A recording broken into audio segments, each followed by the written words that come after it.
마태복음 28장 1절에서 10절입니다. 찾으셨으면 우리 교독합니다. 안식일이 다 지나고 안식 후 첫날이 되려는 새벽에 막달라 마리아와 다른 마리아가 무덤을 보려고 갔더니 큰 지진이 나며 주의 천사가 하늘로부터 내려와 노를 물려내고 그 위에 앉았는데 그 형상이 번개 같고 그 옷은 눈같이 희건을 지키던 자들이 그를 무서워하여 떨며 죽은 사람과 같이 되었더라. 천사가 여자들에게 말하여 이르되 너희는 무서워하지 말라. 십자가에 못 박히신 예수를 너희가 찾는 줄을 내가 아노라. 그가 여기 계시지 않고 그가 말씀하신 대로 살아나셨느니라. 와서 그가 누우셨던 곳을 보라. 또 빨리 가서 그의 제자들에게 이르되 그가 죽은 자 가운데서 살아나셨고 너희보다 먼저 갈릴리로 가시나니 거기서 너희가 배우리라 하라. 보라 내가 너희에게 일렀느니라 하거늘 그 여자들이 무서움과 기쁨으로 빨리 물러나나 제자들에게 알리며 다른 줄 알세. 예수께서 그들을 만나 이르시되 평안하니 하시거늘 여자들이 나아가 그 발을 붙잡고 경배하니 예수께서 이르시되 무서워하지 말라. 가서 내 형제들에게 갈릴리로 가라. 거기서 나를 보리라 하시니라. 아멘. 할렐루야. 아멘. 한때 어느 탈옥수가 감옥을 탈출해서 돌아다니는 바람에 사람들이 굉장히 불안해했던 적이 있습니다. 원래 감옥이라는 것은 죄수가 들어가면 자기 마음대로 나올 수가 없는 것입니다. 그런데 그 육중한 감옥의 문이 열리고 나올 때가 있어요. 언제냐면 자기의 형기를 다 마치고 나오는 경우가 있습니다. 아마 죄수들 중에는 영원히 세상 밖으로 나오지 못하고 그곳에서 생을 마감하는 무기수들도 있습니다. 참 무서운 곳이에요. 그런데 이런 감옥보다 더 무서운 것이 죽음의 감옥입니다. 죽음의 감옥이 얼마나 무서운지 한 번 들어가면 어느 누구도 살아서 나올 수가 없습니다. 일단 사람이 한 번 죽어버리면 시체가 썩어버리기 때문에 살아날 수도 없고 살아나도 이미 썩어서 입을 육체가 없는 겁니다. 그래서 우리 인간들을 가장 비참하고 가장 슬프게 만드는 것이 바로 이 죽음이에요. 이 죽음은 누구도 예외가 없어요. 권력자도 유명한 사람도 한 번 죽으면 그 삶은 끝이 나게 되는 것이고 그 이후에는 영원한 형벌이 있을 수밖에 없습니다.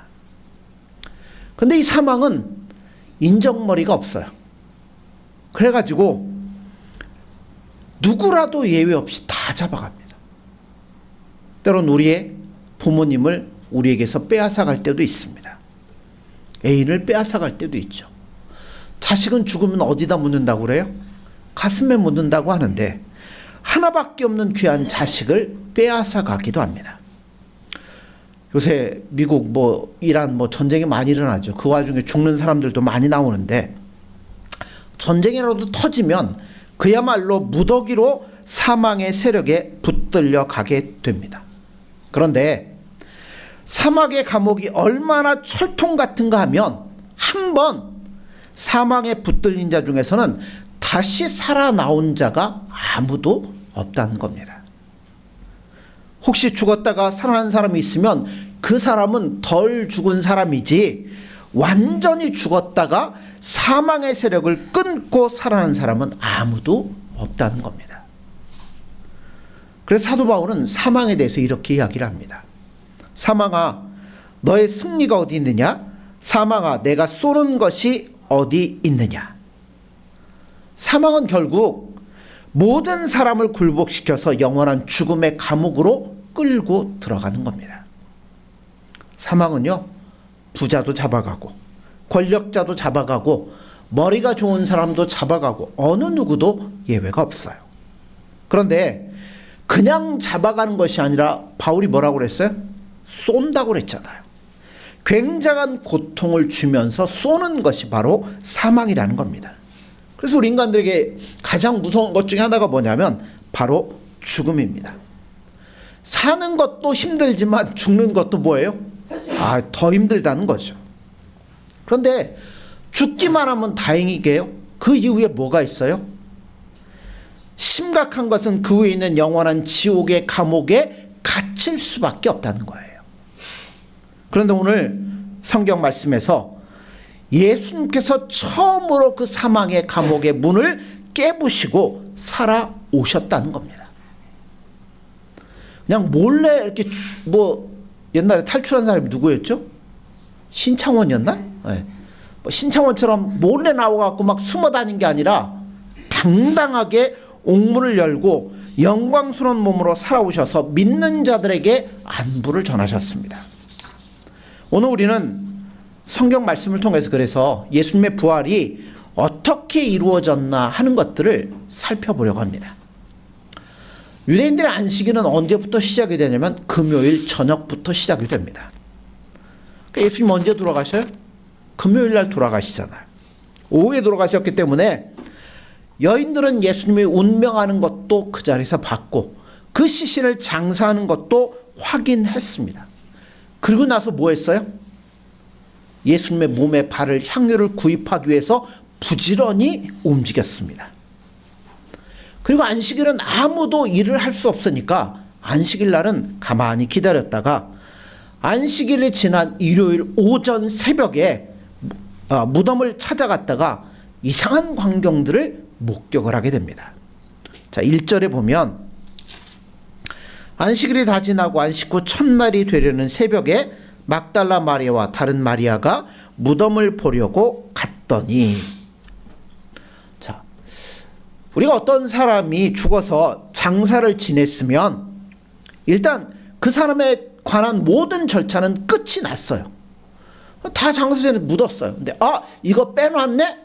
그래가지고 가가지고 무덤을 다 파헤치고 다시 꺼내가지고 뭘 하진 않잖아요. 한 번 갔으면 끝이 난 겁니다.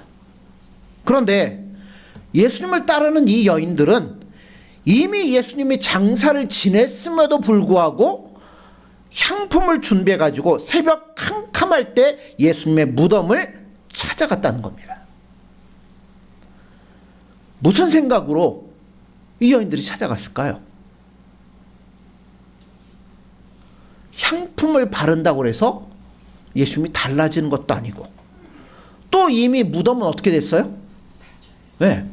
우리나라처럼 땅 파고 묻는 게 아니라 바위를 뚫고 거기를 이제 동굴처럼 파고서 입구를 큰 돌로 막기 때문에 여인들만 가서는 이 돌을 옮겨 놓을 수가 없습니다. 또 돌아가신 지 이미 3일이나 지났기 때문에 뭐가 시작됐어요? 부패가 시작이 되었습니다. 도대체 무슨 생각으로 무덤을 찾아갔을까요? 이게 남자와 여자의 차이더라고요. 남자는 모든 것들을 다 뭘로 생각하냐면 논리적으로 생각합니다. 예를 들어서 내가 나 열나고 몸이 아프고 그래. 그럼 남자들 뭐라고 해요? 병원 가서 약 사 먹으라고 그러죠. 근데 여자들은 그렇게 얘기하면 뭐예요? 아이고 얼마나 아프냐 이래가면서 이제 감정의 교류가 이루어지잖아. 남자들은 논리적으로 생각합니다. 그래서 논리적으로 이해가 되지 않으면 안 해요. 그게 남자예요. 그러나 여자들은 다르다라는 거죠. 이 여자들은 예수님의 죽음을 논리적으로 생각하진 않았어요. 예수님을 믿는 여인들에게 예수님은 살았든지 죽었든지 예수님이고, 예수님이 거기 계시기 때문에 무덤까지 찾아간 겁니다. 남자들의 경우에는 뭐가 중요해요? 죽었냐 살았냐가 중요해요. 그러니까 죽었으니까 뭐예요? 안 가는 거예요. 끝이라고 생각을 한 거죠. 여인들은 남자들과 생각이 달랐어요. 예수님이 죽으셨든지 사셨든지 예수님이고, 그 예수님을 내가 너무나 사랑하기 때문에 어떤 이유에서라도 한 번이라도 더 보기를 원했습니다. 비록 돌아가신 예수님일지언정 가까이에서 예수님의 모습을 보고 싶었고, 부패할지라도 그 몸에 향유를 발라주고 싶었던 겁니다. 그 여인들이 진짜 생각 없이 가는 거예요. 아무 생각 없이 무모한 생각으로 무덤을 찾아갑니다. 돌은 어떻게 옮길 것이며 시신이 너무 부패했으면 어떻게 되고 군병들이 지키면 어떻게 되나, 이런 거는 전혀 생각하지도 않고 무조건 간 겁니다. 그런데 하나님의 놀라운 기적을 체험하는 것은, 그 신앙은 남자들같이 논리적으로 따질 때는 체험하기가 쉽지가 않아요. 반면에 여인들같이 무모할 정도로 맹목적으로 믿고 밀어붙이는 경우가 이 하나님의 놀라운 기적을 체험하는 경우들이 많이 있습니다. 여인들이 앞뒤를 생각하지 않고 맹목적으로 예수님의 무덤을 향하여 달려갔을 때 무덤에서 너무나 엄청난 일이 일어나고 있었습니다. 우선 예수님이 부활하신 그날 새벽에 뭐가 먼저 있었죠? 무덤 부근에 큰 지진이 있었습니다. 그런데 예수님의 무덤에 나타난 지진은 우리가 생각하는 세상에서 겪는 지진과는 의미가 다릅니다. 이 지진은 죽은 사람을 가두고 있는 감옥의 문을 부수는 하나님의 놀라운 능력이 발현된 것이라고 생각합니다. 죽음의 감옥은 누구라도 들어가면 어떻게 돼요? 다시는 나올 수가 없는 것입니다.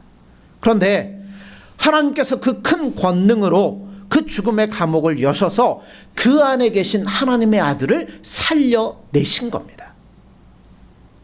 이걸 볼 때 예수님의 부활의 능력이 얼마나 놀라운 것인지를 우리가 알 수 있습니다. 단순한 지진이 아니고 모든 죽은 사람이 갇혀있는 사망의 감옥의 문을 여는 장대한 소리가 바로 이 지진이었다는 겁니다. 그럼 예수님의 부활이 의미하는 게 뭘까요? 우리가 생각하기에 예수님이 사망이라는 이 감옥의 문을 열고 나오셨으면 그때 누구도 나오면 좋아요? 죽었던 자들도 예수님처럼 다 부활해서 나오면 얼마나 좋을까요? 그런데 실제로는 누구만 나오셨어요? 예수님이 부활의 첫 열매로서 예수님만 살아서 오신 겁니다. 그러면 예수님 혼자 이렇게 나오신 것이 무슨 의미가 있을까요? 우선 예수님의 부활은 구약 이스라엘의 이 대제사장의 속죄제와 연결을 시킬 수 있습니다. 구약 이스라엘 백성들의 대제사장은 이스라엘 모든 백성들의 죄를 가지고 1년에 한 번 어디에 들어가요? 지성소에 피를 가지고 들어갑니다. 그래서 지성소에 들어가서 피를 뿌리고 살아나오면 모든 이스라엘 백성들의 죄가 다 용서함을 받습니다. 그러니까 이스라엘 백성의 제일 중요한 건 대제사장이 들어가면 전부 다 뭐하고 있는 거예요? 쳐다보고 있는 거예요. 살아서 나오나? 못 나오나? 살아서 나오면 우리의 모든 죄가 다 용서받은 거고, 죽어서 안 나오면 뭐예요? 우리의 모든 것들이 헛된 것이 되어버리고 마는 겁니다. 예수님이 십자가에 죽으신 것은 바로 그거예요. 자기의 피를 가지고 하나님 앞에 나아가서 제사를 드린 겁니다. 만약 예수님께서 다시 살아나지 못하셨다면 그의 제사가 하나님 앞에 뭐한 거예요? 거부된 것이며 우리의 죄도 용서받지 못하는 것입니다. 그래서 사도 바울은 예수님이 다시 살아나지 못하였다면 뭣도 다 헛거라고요? 우리의 믿음도 헛된 것이라고 이야기를 합니다. 그런데 예수님께서 자신의 피를 가지고 하나님 앞에 가셔서 다시 돌아온 것은 그의 피의 제사가 하나님 앞에 받아들여졌다는 것이고, 우리의 모든 죄업물은 하나님 앞에서 다 사여진 것을 의미하는 겁니다. 그래서 예수님께서 무덤의 문을 열고 다시 살아나신 것이 우리에게는 굉장히 중요하다는 겁니다. 우리의 모든 죄는 하나님 앞에서 완전하게 다 해결이 되었습니다. 이제 우리는 완전히 새로운 삶을 시작할 수 있도록 되었다는 겁니다. 그리고 두 번째로 예수님이 죽으셨다가 부활하심으로 새로운 지위를 얻으셨습니다. 그 하나가 우리 믿는 자들의 머리가 되시는 것이고, 다른 하나는 온 세상의 통치자가 되는 겁니다. 자, 몸이 있어요. 제가 이렇게 손을 들고 입으로 이야기를 하고 다 어디에서 명령하는 거예요? 머리에서 이야기를 하니까, 야, 손 움직여라, 얘기해라, 지금도 이래가면서 움직여라 하니까 움직이는 겁니다. 머리가 없으면 어떻게 되겠어요? 물론 다른 장기가 없어도 문제가 되겠지만 가장 중요한 건 머리잖아요. 근데 그 머리가 누가 되신다고요? 우리 머리가 예수님 주신다는 겁니다. 그래서 우리에게 오셔서 우리에게 모든 것들을 인도해 주시고 섭리해 주시고 다스리시며 이끌어 주신다는 겁니다. 그러니까 머리하고 몸은 뭐예요? 뗄래야 뗄 수가 없어요. 아주 조금 한 0.0001mm만 떨어지면 어떨까요? 살 수가 없죠. 우린 예수님과 뗄래야 뗄 수가 없는 관계입니다. 또한 우리는 예수님의 모든 은혜와 능력을 예수님의 머리가 되심으로 자동적으로 받을 수 있는 관계가 됐다는 거예요. 그 예수님은 부활하시자마자 어디로 가셨어요? 하나님 보좌 우편으로 올라가셨습니다. 그래서 예수님의 무덤이 비어 있었던 겁니다. 부활하신 후에 예수님이 무덤 주위를 어슬렁어슬렁거리면서 돌아다신 것이 아니라 바로 어디로 가셨어요? 하나님 보좌 우편에 올라가신 거예요. 그래서 온 세상을 다스리는 통치자로 취임을 하셨다는 겁니다. 그러니까 지금 여자들에게 오고 제자들에게 나타나시고 하는 건 다 어디에서 계시다 오는 거예요? 통치자의 위치, 그 보좌에 계시다가 우편에 계시다가 오셨다는 겁니다. 그럼 예수님이 세상을 어떤 식으로 통치할까요? 두 가지 특징이 있습니다. 하나는 온 세상에 자유를 더 주시는 거예요. 주 시대의 중요한 특징이 뭐냐면 인간들에게 더 많은 자유가 주어지는 방향으로 역사의 흐름이 흘러가고 있습니다. 그 이유는 뭐냐면 이제 복음이 있으니 인간들 스스로 바른 삶을 선택하고 책임을 지라라는 의미에서 이렇게 일하시는 겁니다. 또 하나는 예수님을 대신할 복음을 전할 교회에 성령을 부어주셔서 하나님의 말씀이 더 능력 있게 나타나도록 만드시는 일입니다. 그리고 마지막으로 모든 죽은 자의 부활은 언제 이루어지냐면 가장 끝에 가서 이루어지는 겁니다. 그러니까 예수님 부활할 때 다른 사람이 안 나온 이유가 있어요. 왜냐하면 모든 죽은 자의 부활은 역사의 마지막 순간에 일어나는 겁니다. 그때는 구원이라는 모든 시스템이 끝이 나는 거예요. 지금은 뭐예요? 아직 우리에게 기회가 있어요. 시간이 있어요. 복음을 접할 수 있어요. 얼마든 예수님 믿고 회개하고 예수님께로 나아갈 수 있는 은혜가 주어져 있다는 겁니다. 근데 마지막이 되면 어떻게 돼요? 이 모든 것이 끝이 나는 겁니다. 더 이상 믿을 수도 없고 오직 하나님의 영원한 심판만이 그때는 남아있는 겁니다. 그래서 아직 사망에 있는 자들을 구원하기 위하여 모든 육체의 부활은 뭐하고 있냐면 연기되고 있다는 겁니다. 그래서 예수님의 부활은 예수님에게는 육체의 부활이지만 우리들에게는 영적인 부활이 되는 거예요. 예수님 부활하셨습니다. 할렐루야. 아멘. 그러나 예수님의 이 부활이 나사로가 부활했듯이 죽기 전의 상태로 회복되는 것은 아닙니다. 우린 부활 그러면 죽었다가 원래 있던 몸으로 온다고 생각하는데 여러분 아니에요. 그건 부활이 아닙니다. 부활이라고 하는 것은 완전히 한번 죽었다가 다시 살아나야 되는데 살아날 때는 어떻게 살아나야 돼요? 다시는 죽지도 않고 아프지도 않는 완전한 몸으로 나타나야 된다는 거예요. 그걸 누가 첫 열매로 보여주셨어요? 예수님이 보여주셨잖아요. 그래서 그런 부활로 첫 열매가 바로 예수님이라는 겁니다. 자, 7절 한번 볼까요? 또 빨리 가서 그의 제자들에게 이르되 그가 죽은 자 가운데서 살아나셨고 너희보다 먼저 갈릴리로 가시나니 거기서 너희가 배우리라 하라. 보라 내가 너희에게 일렀느니라 하거늘. 자, 왜 천사는 예수님의 부활 소식을 전하라고 강조했을까요? 바로 복음이기 때문에 그렇습니다. 원래 옛날에 복음이라고 하는 것은 무엇과 연관있냐면 희년과 연관이 되어 있습니다. 희년이 되면 제사장이 나팔을 불어요. 요즘이야 뭐 미디어 시대니까 방송 틀면 제주도에서 하는 것도 실시간으로 여기에 볼 수 있고 미국에서도 볼 수 있어요. 근데 그 당시에 이런 게 있습니까? 나팔 불어야 어디까지 들릴까요? 뭐 1km? 뭐 2km? 뭐 이 정도 들릴 거예요. 그 넘어 있는 사람들은 나팔을 불었는지 희년이 선포됐는지 아무도 모른다는 겁니다. 희년이 되면 나팔을 불어요. 그러면 어떤 것들이 나타나냐면 빛으로 팔려가서 종으로 있던 모든 자들이 아무 조건 없이 풀려나 가족의 품으로 돌아오는 겁니다.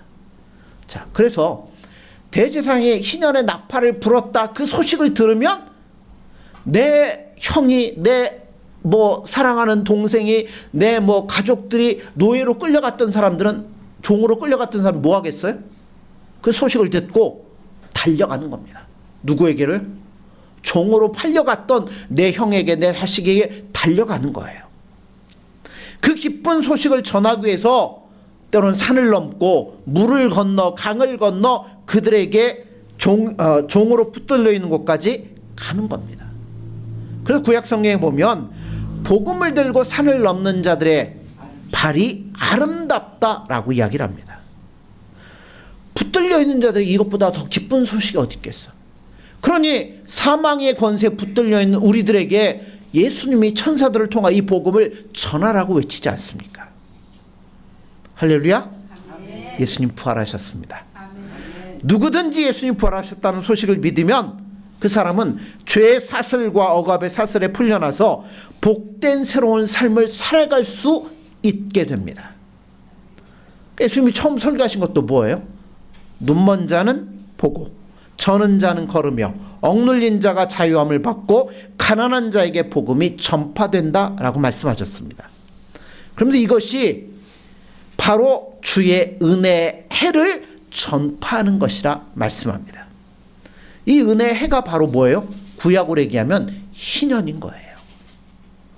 그래서 누구든지 예수님의 부활을 듣고 믿으면 바로 해방이 되는 겁니다. 죄에서 해방되고 비참함에서 해방되고 억눌림에서 해방되는 겁니다. 그래서 천사는 예수님이 부활하신 소식을 전하라고 여인들에게 이야기를 합니다. 또 예수님은 모든 것을 천사들에게만 맡기지 아니하시고 친히 여인들을 만나셨습니다. 그래서 여인들은 부활하신 예수님을 가장 최초로 만나는 영광을 누리게 됩니다. 그 이유는 뭘까요? 여인들이 갖고 있는 신앙이 너무나 귀했기 때문에 그렇습니다. 하나님이 사무엘을 통해서 말씀하시죠. 나를 존중히 여기는 자를 내가 존중히 여기고 나를 멸시하는 자를 내가 경멸하리라 말씀합니다. 부활하신 후에 당신을 가장 사랑하는 자들을 가장 먼저 만나주시고 그들에게 매우 귀한 인사를 예수님이 건네시는 거예요. 9절에 이렇게 말씀하죠. 예수께서 저희를 만나 가라사대 평안하냐. 평안하냐라는 것은 모든 두려움과 분노와 절망과 좌절을 다 이긴 평안을 이야기하는 겁니다. 우리는 세상에서요 조그만 어려운 일을 당해도 어때요? 평안을 잃어버려. 이렇게 설교하는 저도 뭔가 조금 불편한 게 닥치면 어디가 제일 가슴이 고구마 100개는 먹은 것처럼 답답하니 이걸 뭐 어떻게 해야 되나? 예수님한테 기도하면서 이제 다 풀어지기는 하는데 조그만 어려움을 당해도 평안을 쉽게 잃어버릴 때가 많습니다. 그에 대해 생각하고 고민하고 걱정하고 염려합니다. 지금 여인들이 여러분 어떻게 평안할 수 있겠어요? 가장 사랑하는 예수님이 죽으신가 돌아가셨잖아요. 그래서 할 수 없이 그 예수님을 한 번이라도 더 보려고 찾아오고 향이라도 바르고 찾아왔어요. 이 마음에 무슨 평안이 있겠어? 평안이 이미 다 깨진 거죠. 그러나 예수님이 그들을 만나주심으로 그 불평과 절망과 좌절을 기쁨으로 변화시켜 주시는 겁니다. 그래서 우리 그리스도인들에게 평안이라는 것은 정말 중요하다고 생각합니다. 이 평안이라는 것을 비유로 들면 우리 몸의 안에 있는 항체와 같은 거예요. 만약 우리 몸에 항체가 없으면 병원군이 침입하게 되면 어떻게 돼요? 예, 병에 걸릴 수밖에 없어요. 근데 거기에 맞는 항체가 몸 안에 있으면 싸워서 이겨서 병을 몰아내는 겁니다.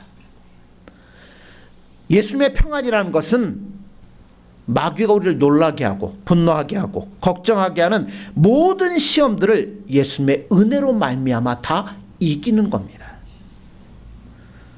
밖에 여러분 아무리 춥고 막 눈보라가 치고 바람이 불어도 따뜻한 집 안에 있으면 어때요? 평안하죠. 거기서 고구마 하나씩 까먹고 있으면 얼마나 평안하고 맛있겠습니까? 예수님이 우리 안에 거하시면 우리가 온전히 평안함을 누릴 수 있는 겁니다. 아멘. 마찬가지로 아무리 세상에 어려움과 시험이 많아도 우리는 예수님의 은혜 안에 있어야 되는 거예요. 아멘. 그리고 또 우리가 늘 잊고 있는 것이 한 가지가 있습니다. 예수님은 살아계신가요? 아니면 안 계신가요? 살아계시죠. 지금도 어디에 계셔요? 내 안에 계셔요. 이 속에도 계시고 여기도 계시고 우리의 모든 것들을 다 보고 계시죠. 근데 얼마나 느끼고 계십니까? 살다 보면 여기도 계시고 여기도 계신데 전혀 안 계신 건 생각 안 하고 내 마음대로 살 때가 있어요. 예수님은 하나님의 보좌 우편에 계시며 거기서 우리의 모든 것들을 알고 계시며 도와주고 계신다는 겁니다. 오늘도 하나님의 은혜가 우리에게 평안함을 주기를 원하시고 계신다는 겁니다. 아멘. 그러므로 사랑하는 성도 여러분들, 예수님을 사랑하십시오. 아멘. 그분이 우리의 모든 죄를 지시고 죽으셨다가 부활하심으로 사망의 권세를 깨뜨리고 이기셨습니다. 누구든지 이제 그 예수님을 사랑하고 믿는 자들에게는 마음의 평안함을 주시고 은혜를 주시고 구원의 복을 우리 안에 허락해 주신다는 겁니다. 아멘. 그러므로 사랑하는 성도 여러분들, 예수님을 더욱더 사랑하시고 그 예수님의 평안 안에 온전히 거할 수 있는 저와 여러분들이 되어지기를 간절히 소원합니다. 기도하겠습니다. 예수님 사랑합니다. 저희들이 무엇이라고 이렇게 사랑하여 주셔서 우리를 대신하여 십자가에 죽으시고 하나님 앞에 제사 드린 바 되어 이제 사망의 모든 권세를 깨뜨리고 부활하심으로 우리에게도 영원한 안식과 영원한 은혜와 복을 주시니 감사합니다. 우리가 그 예수님을 영원히 사랑할 수 있는 믿음을 우리 안에 허락해 주셔서 예수님 안에 우리가 온전히 거함으로 우리 삶이 평안하며 예수님과 더불어 즐거이 동행할 수 있는 복되고 아름다운 삶이 될 수 있도록 축복하여 주옵소서. 예수님의 이름으로 기도드립니다.